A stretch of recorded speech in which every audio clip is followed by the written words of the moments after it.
UK ने हाल ही में skilled visa applicants के लिए इंग्लिश लैंग्वेज टेस्ट को और टफ कर दिया है।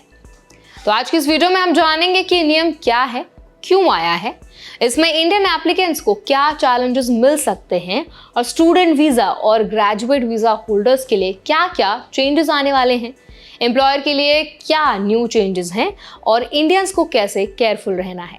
तो चलिए फिर जल्दी से वीडियो को शुरू कर देते हैं। हाय, मेरा नाम है वर्षा दुबे और आप देख रहे हैं एनबीटी टेक इट। सबसे पहले इंग्लिश लैंग्वेज टेस्ट के बारे में बात करते हैं। जनवरी 2026 से यूके में स्किल्ड वीजा एप्लीकेंट्स के लिए नया सिक्योर इंग्लिश लैंग्वेज टेस्ट शुरू होगा।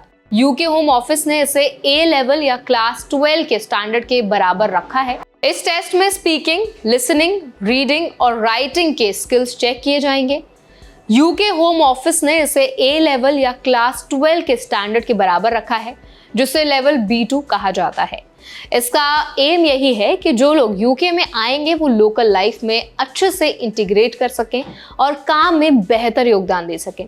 UK home secretary Shabana Mahmood ने कहा कि यूके हमेशा कंट्रीब्यूशन करने वालों का स्वागत करता है, लेकिन जो लोग बिना इंग्लिश सीखे आते हैं वो नेशनल लाइफ में कंट्रीब्यूट नहीं कर पाते, इसीलिए नियम लागू किया गया है। इसके साथ ही ग्रेजुएट रूट वीजा होल्डर्स के लिए भी बदलाव किया गया है।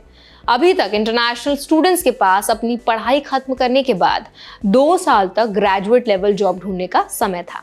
नए रूल्स के अनुसार जनवरी 2027 से सिर्फ 18 महीने का समय मिलेगा। पीएचडी लेवल ग्रेजुएट्स अभी भी 3 साल के लिए एलिजिबल रहेंगे। होम ऑफिस के मुताबिक ये चेंज इसलिए किया गया है क्योंकि बहुत सारे जो ग्रेजुएट्स हैं वो ग्रेजुएट लेवल जॉब्स में प्रोग्रेस नहीं कर रहे थे। ग्रेजुएट रूट का मकसद यही है कि स्टूडेंट्स यूके में ग्रेजुएट लेवल जॉब्स में जाएं और इकोनॉमी में प्रॉपर कंट्रीब्यूशन दें। स्टूडेंट वीजा होल्डर्स के लिए फाइनेंस रिक्वायरमेंट्स भी बढ़ा दी गई हैं। 2025-26 एकेडमिक ईयर में फॉरेन स्टूडेंट्स को अपने मेंटेनेंस फंड्स दिखाने होंगे।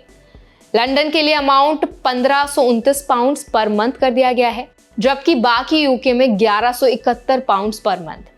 पहले लंदन के लिए 1483 और बाकी यूके के लिए 1136 पाउंड था।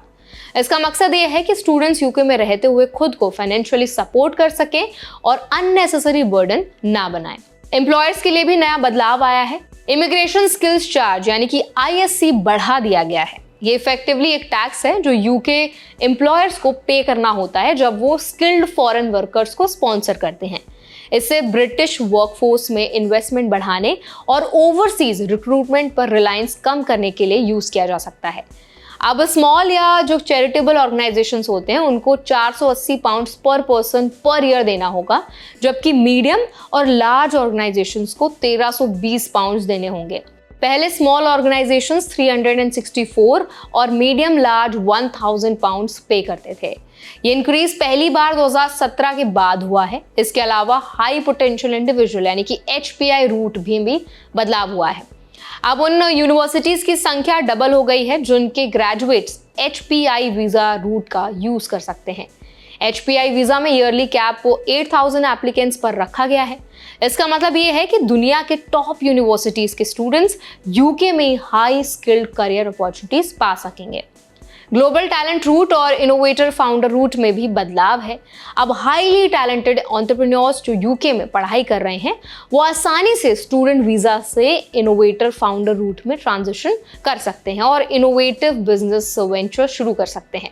इसका फायदा स्पेशली इंडियन स्टूडेंट्स और स्किल्ड प्रोफेशनल्स को होगा जो यूके में अपना करियर अपॉर्चुनिटीज को और मैक्सिमाइज करना चाहते हैं। इन चेंजेस का ओवरऑल मकसद यूके के इमिग्रेशन सिस्टम को टाइटन करना और वर्कफोर्स को स्ट्रेंथन करना है।